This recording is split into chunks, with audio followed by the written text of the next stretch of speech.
Queridos, a paz do Senhor. A paz do Senhor, queridos. Quem está feliz, diga graças a Deus. Abra sua Bíblia comigo no livro da primeira epístola do apóstolo João. O capítulo é o 2, o verso de número 13. Enquanto você localiza, eu quero externar minha gratidão a Deus pela oportunidade de poder estar aqui nessa noite. Quero louvar a Deus pela vida do pastor Elias Longo, pela vida da pastora Cida. Deus abençoe. Obrigada pela confiança, por ceder o altar para que a gente pudesse expor a palavra do Senhor. Deus abençoe. Evangelista Júlio, obrigado pelo convite, amigo. Deus abençoe você e toda a sua equipe, em nome de Jesus, tá bom? Os pastores, pastor Marcos, os pastores amigos estão aqui também, Douglas, evangelista Douglas. Deus abençoe a vida de todos, para a glória de Deus, coletivamente, em nome de Jesus. Faço-me acompanhar da minha esposa, missionária Érica. Levante a mão assim, meu bem, meu amor da minha vida. Já estamos casados há 12 anos, irmãos, e a cada dia eu amo mais essa mulher, né? Que Deus abençoe você, tá bom?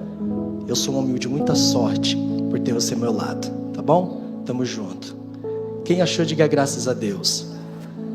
Primeira epístola do apóstolo João, capítulo 2, o verso é de número 13, que diz assim: Escrevo vós, pais, porque vós conheceste aquele que é desde o princípio. Escrevo vos, jovens, porque vós venceste o maligno. E vos escrevo, filhinhos, porque conheceste o Pai. Eu vos escrevi, pais, porque já conheceste aquele que é desde o princípio. Eu vos escrevi, jovens, porque sois forte, e a palavra de Deus está em vós, e vós venceste o maligno. Amém? Pode se assentar, em nome do Senhor Jesus. Gostaria que você me desse 20 minutos da sua atenção. Quero ser breve, direto, simples e objetivo. Amém? Queridos, a primeira epístola do apóstolo João é considerada como uma das 3 epístolas gerais.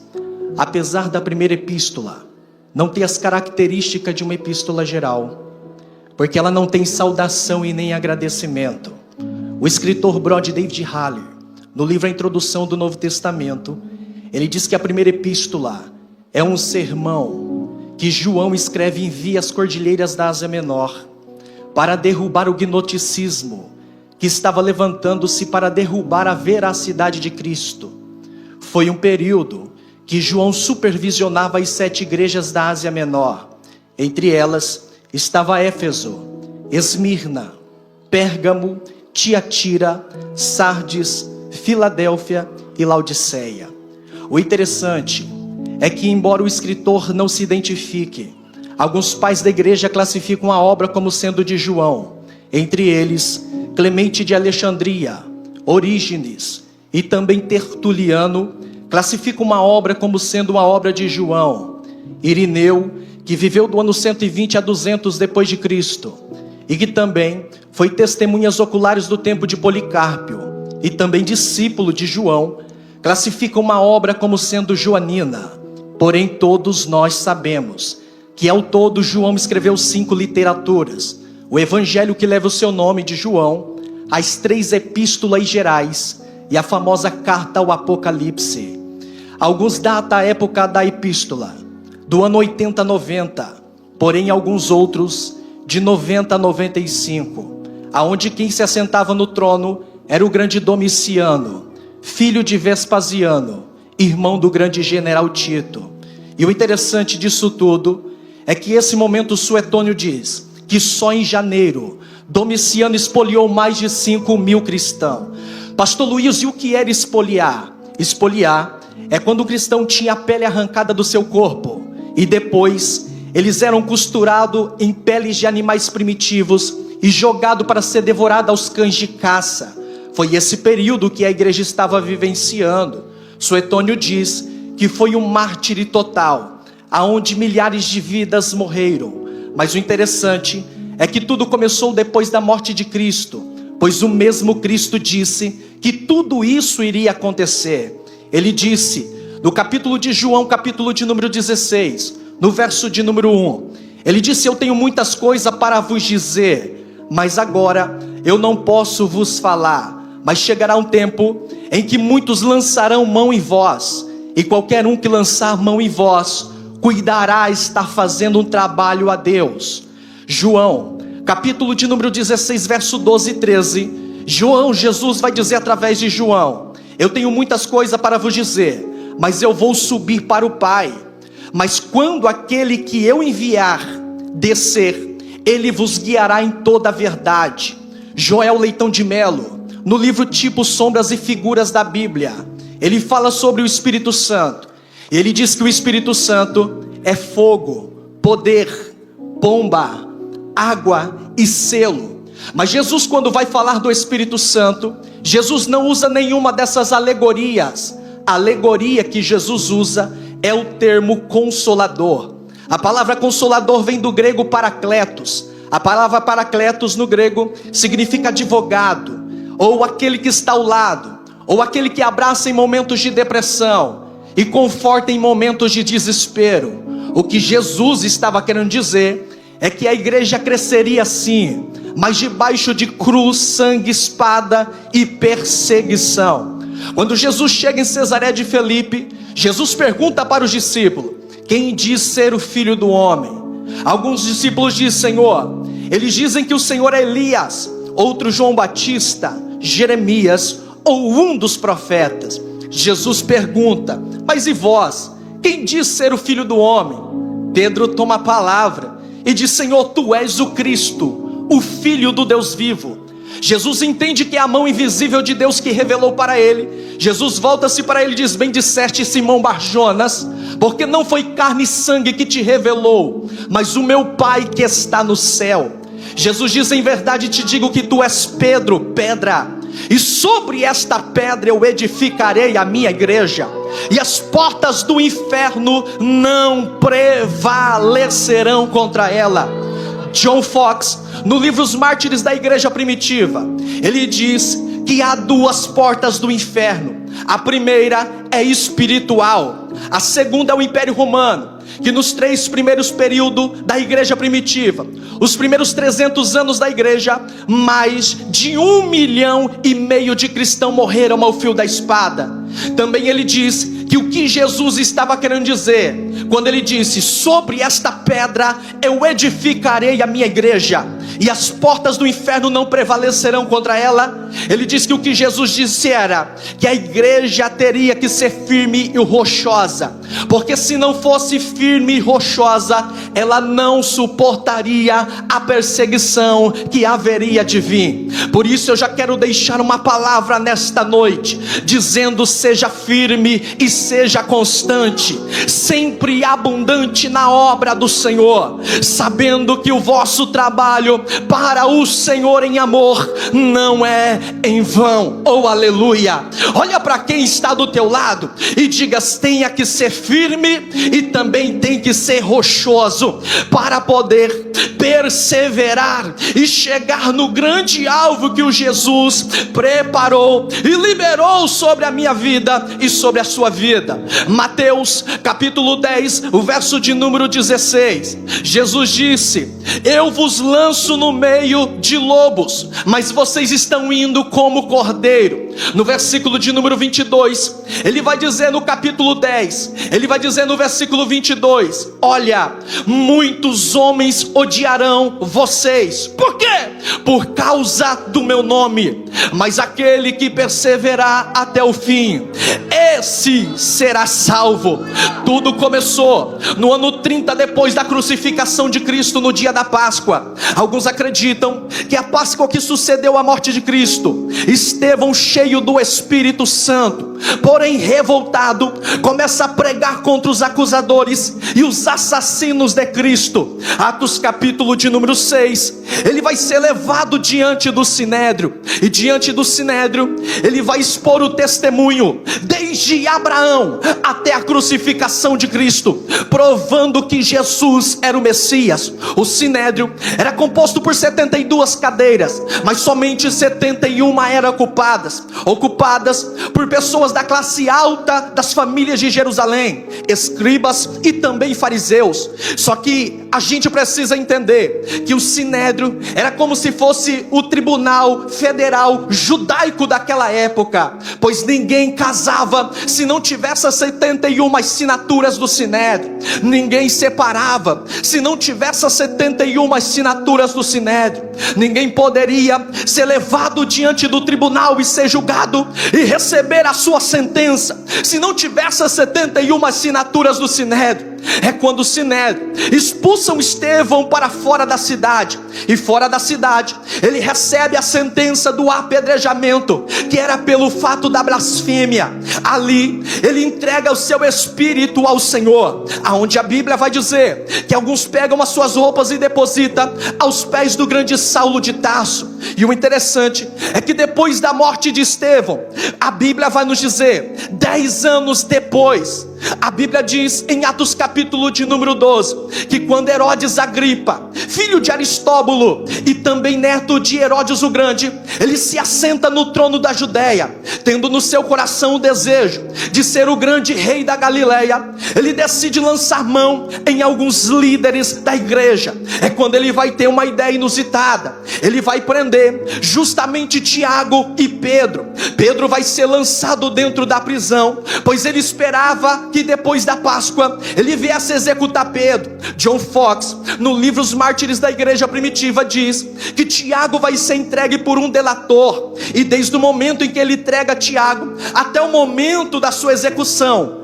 ele começa a ver e ele percebe que Tiago era um homem irrepreensível. É quando ele se arrepende, se ajoelha aos pés de Tiago, pede perdão. Tiago o beija-o e diz: está tudo em paz entre mim e você. Na hora da execução, ele diz que Tiago não deveria morrer sozinho, mas ele também deveria receber a sentença. É onde os dois são brutalmente decapitados. Olha para mim, 18 anos depois, a Bíblia vai nos dizer que agora, e o interessante disso tudo é que 10 anos depois, uma chacina terrível vai acontecer. 10 anos já se passaram, pastor, e o que aconteceu no período desses 10 anos? É chamado de Ciro Claudiano. Pastor, e o que é isso? Era um período onde passaram os 4 imperadores antes de Nero. O primeiro foi Otávio Augustus, o segundo foi o grande Tibério, o terceiro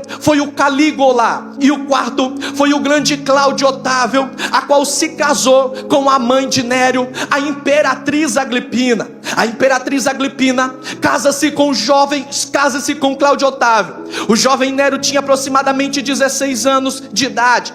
Ela prepara um banquete, ela articula tudo, ela envenena o imperador Cláudio Otávio para colocar jovem Nero de 16 anos no trono. John Fox diz que desde o momento em que ele se assenta no trono até os seus 20 anos de idade, o período foi tolerável, mas quando ele completa os seus 21 anos de idade, ele vai dizer que agora ele começa a dar vazão a toda espécie de atrocidade, maquinação e perversão contra o ser humano. É quando ele decide casar pela primeira vez. Ele casa-se com uma mulher chamada Popeia Sabina, a mulher que ele mais amava. Nero, com 21 anos, ele se casa todo apaixonado, mas essa mulher, chamada Popeia Sabina, grávida de aproximadamente os seus 9 meses, ele enjoa dela, olha para mim, e pede carta de divórcio. Depois ele casa-se uma segunda vez, e o nome da sua segunda esposa era Messalina. Messalina, olha para mim,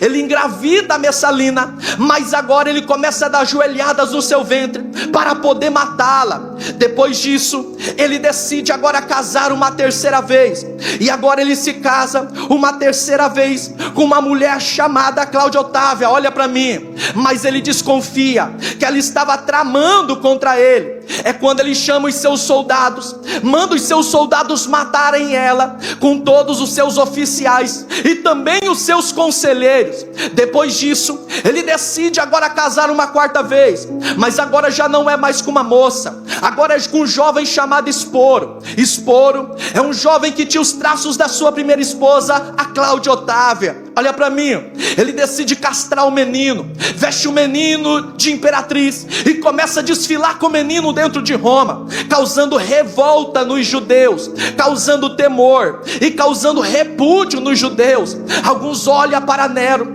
e diz que ele era lunático, demoníaco, ele era como se fosse alguém que era o pior inimigo do ser humano. Alguns vão dar para Nero a sigla da Gimatria 666, dando para ele o título de besta e também de demônio. Ele, não sustentável no seu coração agora, ele decide, chama os seus soldados e manda os seus soldados atearem fogo nas 14 cidades de Roma. 8 delas vão queimar, 2 estavam, segundo o historiador Elianal Cabral, ele vai dizer que 2 eram justamente aonde os judeus e cristãos moravam. Das 14, 10 vão queimar a fogo. Ele se veste de ator, sobe na alta torre de Mecenas, começa a tocar lira, recitando versos de Homero, a canção do incêndio de Troia. Mas o apóstolo Paulo, quando acaba de fazer a sua 3ª viagem missionária,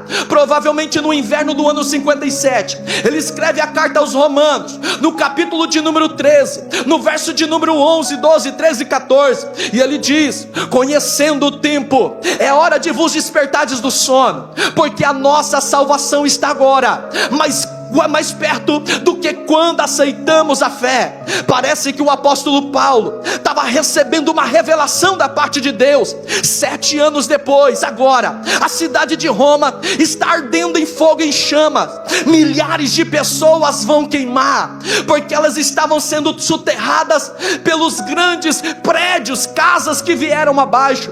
Milhares foram sufocadas pela fumaça, milhares de pessoas estavam morrendo. Alguém pergunta para Nero: Nero, quem fez essa atrocidade? Para aliviar sua mente e tirar a culpa dos seus ombros, ele coloca a culpa nos cristãos e usa os cristãos como bode expiatório. Olha para mim, Eusébio de Cesareia, no livro A História Eclesiástica da Igreja, ele diz que Nero coloca a culpa nos cristãos, e nessa época faltou madeira em Roma para fazer cruzes, para crucificar cristão. Milhares de cristãos foram brutalmente decapitados, outros foram brutalmente assassinados. Como, pastor? Costurado em peles de animais e jogado no mártir do Coliseu para ser devorado aos cães de caça. Outros milhares foram crucificados de cabeça para baixo, mas muitos deles, e o que me chama a atenção é que vestiram roupas enrijecidas com cera, amarravam ele em pedaços de madeira, ateavam cera neles e colocavam fogo, e eles eram usados para alumiar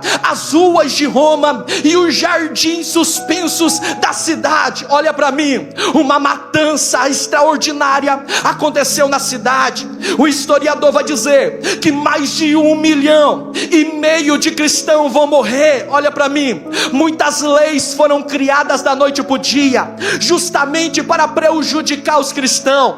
Se alguma fome, peste, vento ou alguma obra da natureza chegasse na cidade, a culpa era atribuída aos cristãos. Ele, não satisfeito, agora ele busca uma ocasião contra os discípulos do Senhor. Os discípulos, sabendo que ele buscava uma ocasião contra os discípulos do Senhor, os discípulos vão até o apóstolo ancião Pedro e diz: Pedro, escapa, foge de Roma, porque Nero busca uma ocasião para poder te matar. Ele diz: eu não vou fugir, eu não vou arredar o pé. Mas depois de muita importunação, ele prepara a sua bagagem, a sua roupa, diante do portão de saída da cidade.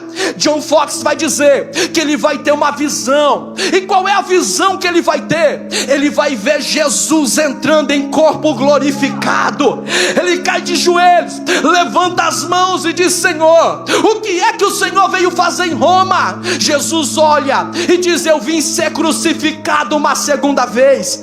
Então o apóstolo ancião Pedro entende: não tem como eu fugir de de novo. Não tem como eu abandonar a cruz de novo. É quando ele volta, ele é capturado, e na hora do seu sacrifício, na hora de ser martirizado, ele olha e diz: eu não sou digno de ser crucificado como meu mestre, me crucifiquem de cabeça para baixo. Alguns vão dizer que é nessa época que o apóstolo ancião Paulo também, depois de pregar mais de 15 anos, dando prejuízo para o inferno e ganhando almas para Cristo, ele vai ser brutalmente decapitado na praia, depois de pregar o seu último sermão. Depois disso, Nero, sabendo que ele estava insustentável com o governo romano, ele comete suicídio.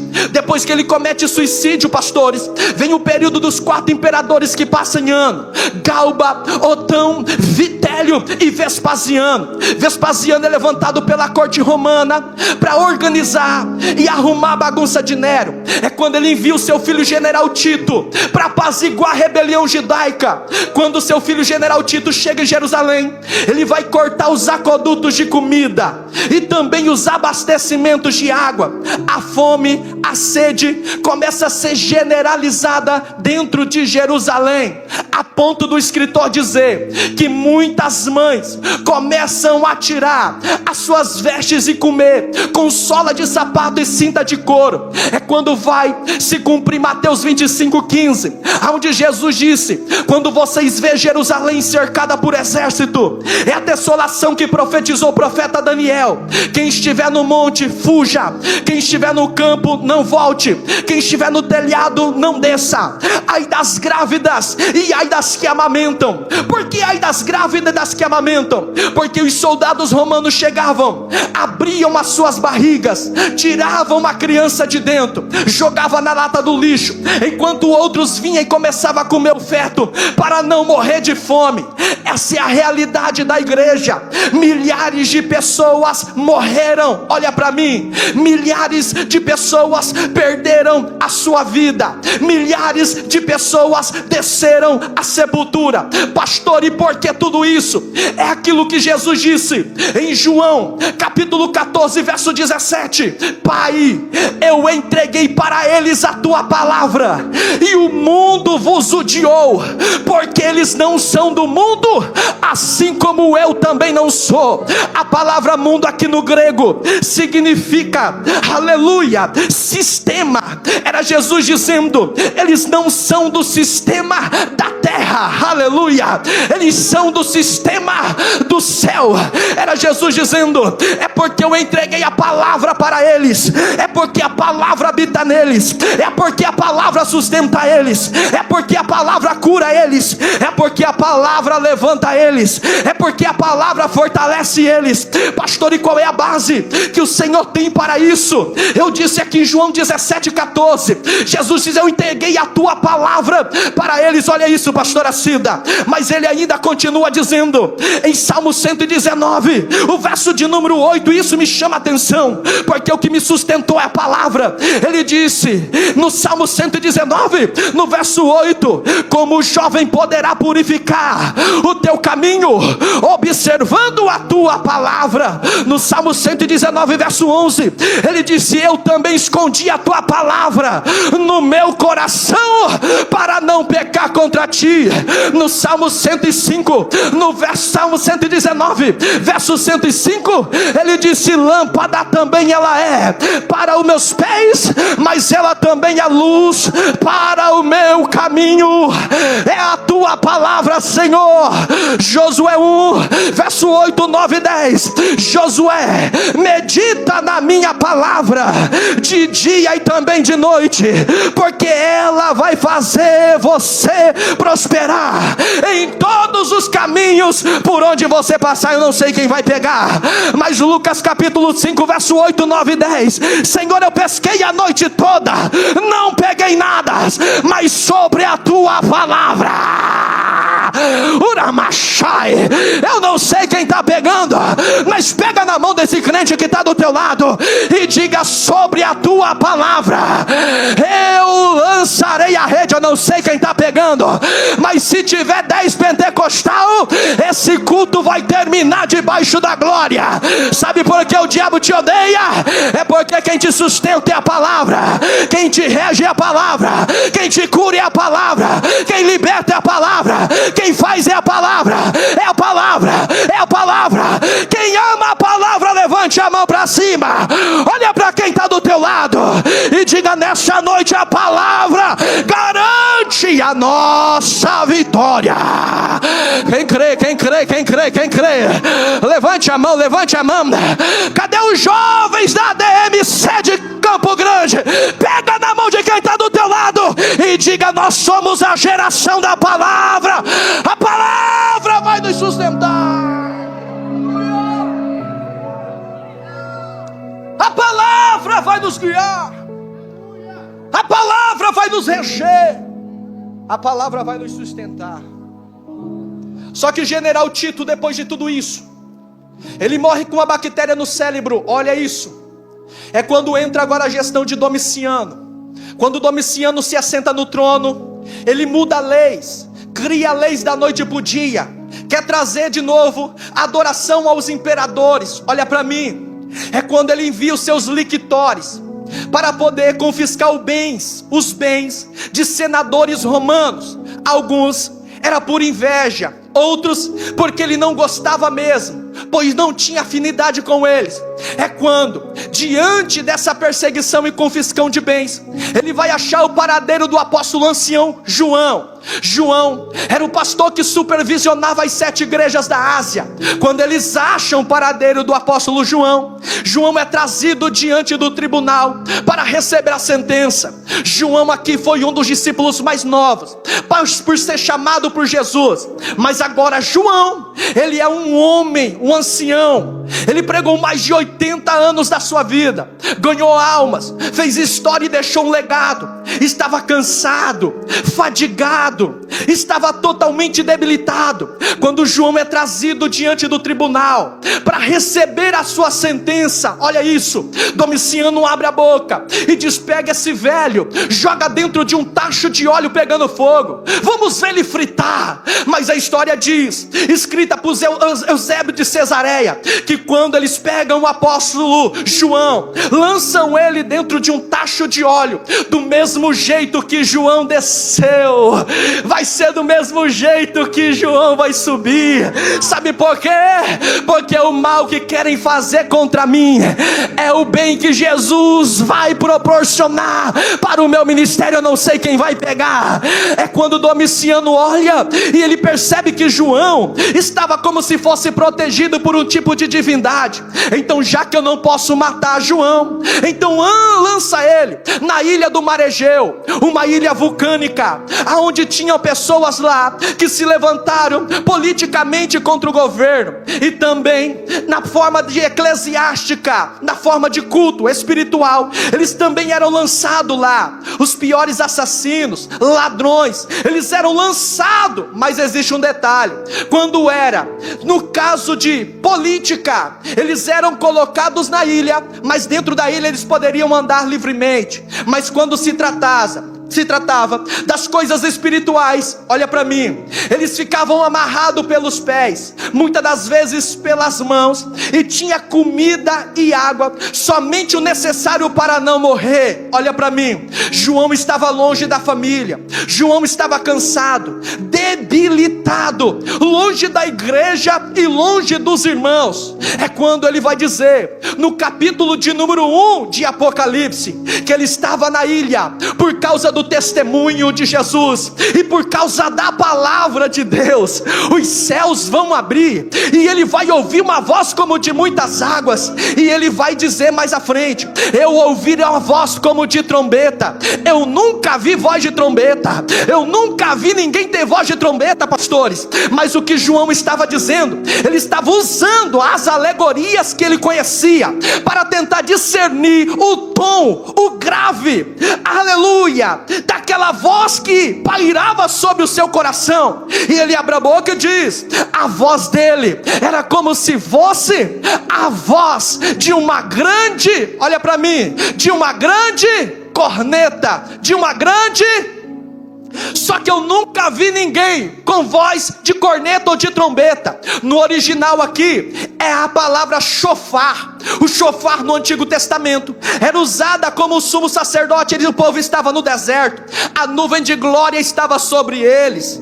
Quando o sumo sacerdote pegava o shofar e tocava o shofar, ele estava dizendo: a nuvem de glória parou. E quando ela parava, ela descia sobre o povo. Era quando eles tocavam o shofar para dizer: Deus está descendo no nosso meio. Quando João ouve a voz como de trombeta, era Jesus dizendo: João, se lá na cruz você não me abandonou, se lá na cruz você perseverou e permaneceu aos pés da cruz, aqui eu estou descendo para retribuir o favor. Aleluia.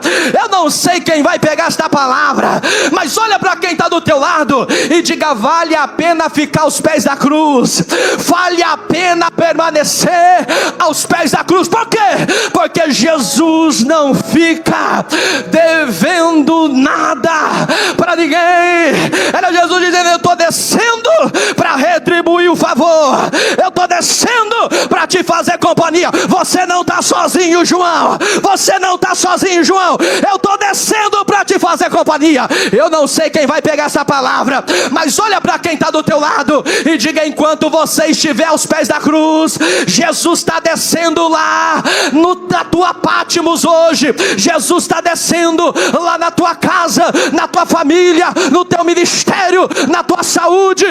Ele está dizendo para alguém: eu estou descendo para retribuir. Quem acredita, levante a mão. Tem um lá atrás, tem 2, 3, 4, 5, 6.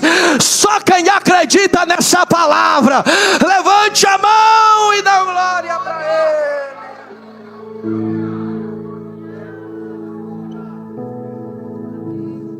João vai ouvir uma voz como de trombeta.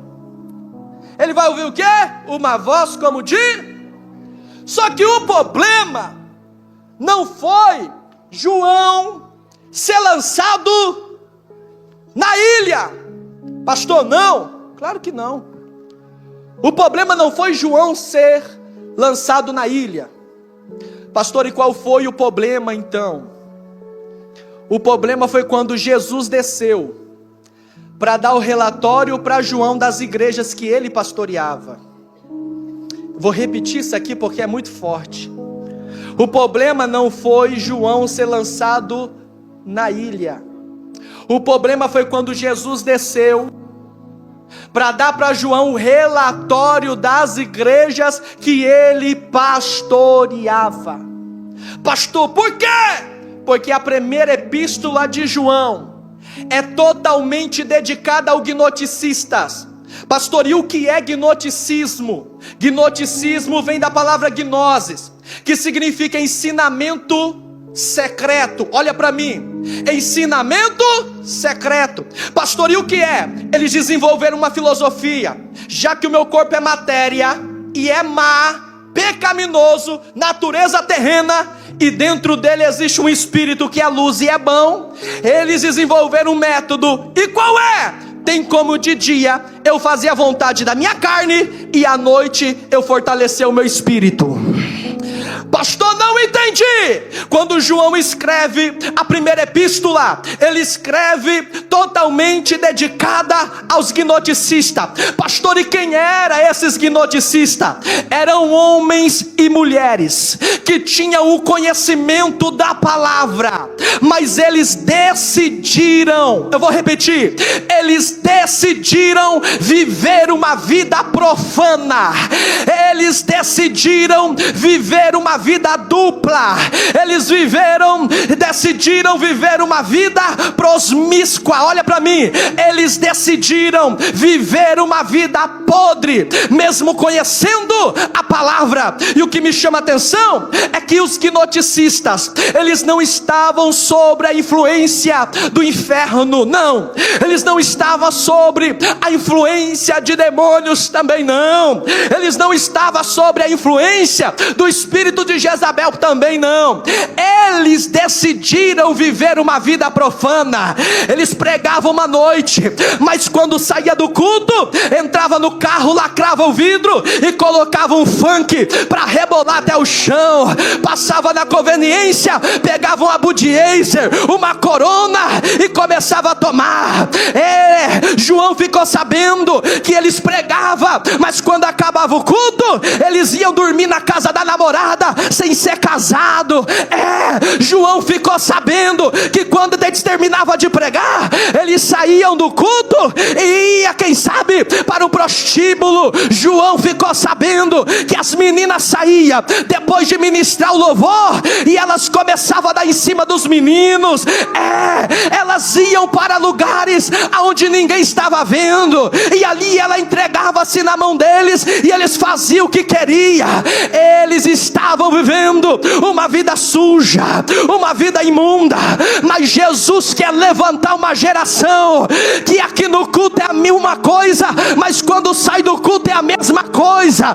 Aqui dentro é uma coisa, mas quando sai é a mesma coisa. Jesus quer levantar uma geração, eu vou repetir isso aqui: Jesus quer levantar uma geração que prega cajado aqui à noite, mas de dia não deita a cabeça no colo de Jezabel. Eu vou ter que falar isso aqui. Jesus quer uma geração que canta aqui, revela aqui, profetiza aqui, mas de dia não está sentado na mesa de Jezabel. Jesus quer uma geração que prega aqui, mas quando sai lá fora, viva o que pregou. Eu não sei quem vai pegar, mas a minha geração ainda tem lenha para queimar.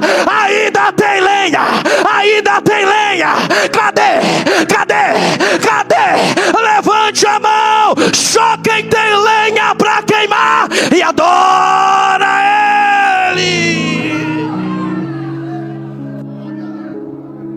Levante a mão para cima. O problema não foi João ser lançado na ilha. O problema foi quando Deus desceu para dar o relatório para João. Da igreja que João pastoreava. Porque quando João fica sabendo, João diz assim: essa daí não é a igreja que eu pastoreava. Porque quando eu estava lá era pentecostal, mas perdeu o primeiro amor. Essa aí vivia na doutrina da palavra, agora está se entregando à doutrina de Jezabel. Eu sei que é difícil dar glória, falar machúria, mas Jesus está dizendo: eu vou levantar uma geração que ainda tem a palavra como primordial na sua vida. Eu não sei quem vai pegar isso aqui, mas alguns anos atrás eu ouvia todo culto, pastores falando, pregadores falando: se a igreja de amanhã depende dessa geração de hoje, ela está perdida, porque essa geração não gosta de orar, essa geração não gosta de ler Bíblia, essa geração não gosta de jejuar. Mas irmão, quando Jesus começou a me levantar, Jesus me tirou da periferia e disse: negrinho, eu vou fazer de você um pregador da minha palavra. Eu disse: eis-me aqui, Senhor. E a primeira coisa que eu fiz quando Jesus me levantou foi repreender. Eu disse: eu não aceito essa palavra sobre a minha geração. Por quê, pastor? Porque a minha geração, eu acredito que é a geração do arrebata. Eu não sei quem vai pegar, mas pega na mão de quem está do teu lado. Se você tem comunhão com ele, e se você tiver do lado uma mulher casada, não pega na mão dela, mas se você tiver comunhão, pega na mão dele e diga: nós somos a geração do arrebatamento. Quando João tem a oportunidade, ele diz: o que está acontecendo? O discípulo de João, a igreja dividiu. Depois que você foi preso, o gato saiu e o rato está fazendo a festa. João, o negócio está feio. Aí Aí João pega o papiro, João pega a pena e começa a escrever, e começa a dizer: jovens, vocês têm vencido o maligno, porque a palavra de Deus, ela habita em vocês. No versículo de número 18, ele vai dizer: filhinhos, é a última hora, e como vós ouviste que o anticristo há de vir, e mesmo agora muitos anticristos têm se levantado nesta última hora. No verso 19, ele vai dizer: eles saíram de nós, mas não eram de nós, porque se fossem nosso, teriam continuado conosco. O que João estava dizendo tem gente que está entre nós, mas não faz parte do nosso povo, não vive o que prega, não guarda a palavra, não guarda a santidade. Mas eu vim pregar para uma igreja que ainda ama a palavra, que ainda vai continuar guardando aquilo. Olha para quem está do teu lado e diga: guarda a palavra. Uramachúria. Eu não sei se é porque eu estou suado, ou se você está desanimado hoje, mas olha para quem está do teu lado e diga: nessa noite, Jesus está dizendo: eu e você somos a geração do arrebatamento. O diabo tentou, fez reunião, fez casinha, figuinha, ganhou sangue, ganhou cabelo, peça de roupa, e disse: eu vou fechar aquela igreja, ela vai ter uma placa de vergonha. Mas Jesus se levantou do trono e disse: negativo, porque as portas do inferno não prevalecerão. Olha aí, eu vou dar 1 minuto para você adorar. 59, 58 mil vai cair do teu lado, 10 mil à tua direita, mas você e a tua casa não serás atingido. Atingido, atingido. Quem acredita nessa palavra, levante a mão, abra a boca e dá glória para Ele, porque Ele está aqui nessa noite.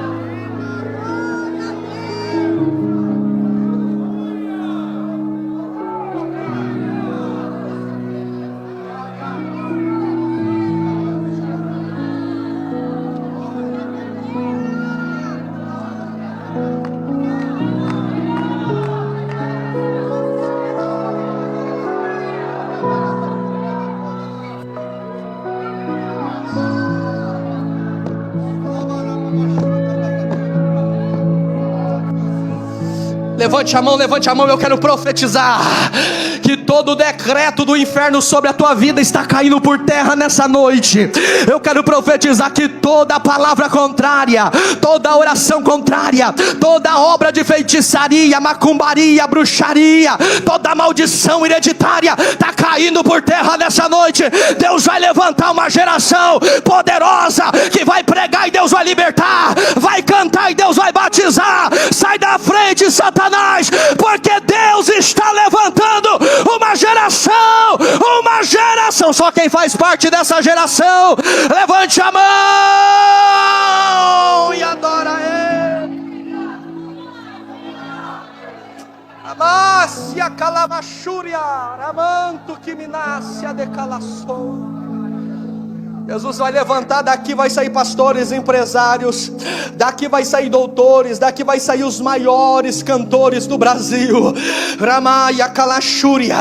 É um novo tempo, é uma nova história sobre este ambiente. Se você acredita, dá um salto dessa cadeira, se coloca sobre os teus pés, aleluia. Uramaya, Uramachúria Kalamaché. Eu estou sentindo uma presença, pastores, de Jesus aqui. Eu estou sentindo uma graça dele aqui nessa noite. Eu estou vendo projetos do inferno sendo quebrados. Meu Deus do céu. Uramaya, Uraché Kalamachúria, Uramacalamaché. Jesus vai batizar com o Espírito Santo nessa noite. Tem gente que está sendo curada aqui pelo poder da palavra. Tem gente que chegou triste, mas Jesus está levantando cansado, lado, fortalecendo aquele que está caído sem força, libertando o oprimido. Jesus está na casa nessa noite. Ele está eita, urachere calamassuremeai. Eu estou sentindo uma presença dele aqui. Eu estou sentindo a presença dele aqui nessa noite.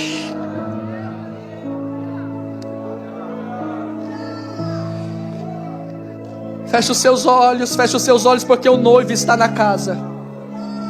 Eu já vou entregar o microfone, mas o noivo está na casa. O noivo está aqui, Júlio, o noivo está aqui. Pastor Elias, o noivo está aqui. Pastores, o noivo está aqui. Ramaya Kalashúria, o noivo está na casa. Ele está dizendo: eu estou levantando o caído, eu estou fortalecendo o fraco, eu estou libertando o oprimido, eu estou exaltando pessoas aqui que passaram pelo vale da sombra da morte, mas perseveraram na minha presença. Ele está descendo aqui nessa noite. Quem está sentindo? Fecha os olhos e começa a sentir o abraço do noivo aonde você está. O abraço do noivo aonde você está. Eu estou sentindo. Fecha os seus olhos, fecha os seus olhos, fecha os seus olhos. Começa a falar com ele. Diga: Senhor, renova, Senhor, as minhas vestes. Senhor, renova o óleo sobre a minha cabeça. Senhor, faz algo novo na minha vida, Senhor. Eu quero profetizar sobre a tua vida, que é um novo tempo, a nova história, sobre os jovens deste lugar, sobre os jovens deste ambiente. É um novo tempo sobre a tua casa, é um novo tempo sobre o teu ministério. É um novo tempo, é um novo tempo, é um novo tempo, é um novo tempo, é um novo tempo. Um barulho diferente, é como um vento veemente. Eu vejo línguas como que de fogo, pousando sobre o ambiente. Nós estamos reunidos, a casa está preparada. Pode soprar o vento, reacender a chama nesse lugar. Nós estamos reunidos, a casa está preparada. Pode soprar o vento, reacender a chama e me batiza com fogo. Ser batizado com esse fogo. Reacende a chama em mim e me batiza com fogo. Olha, o noivo já chegou na casa. Reacende a chama em mim. Olha a presença dele, já chegou, já chegou, já chegou. Ele já se faz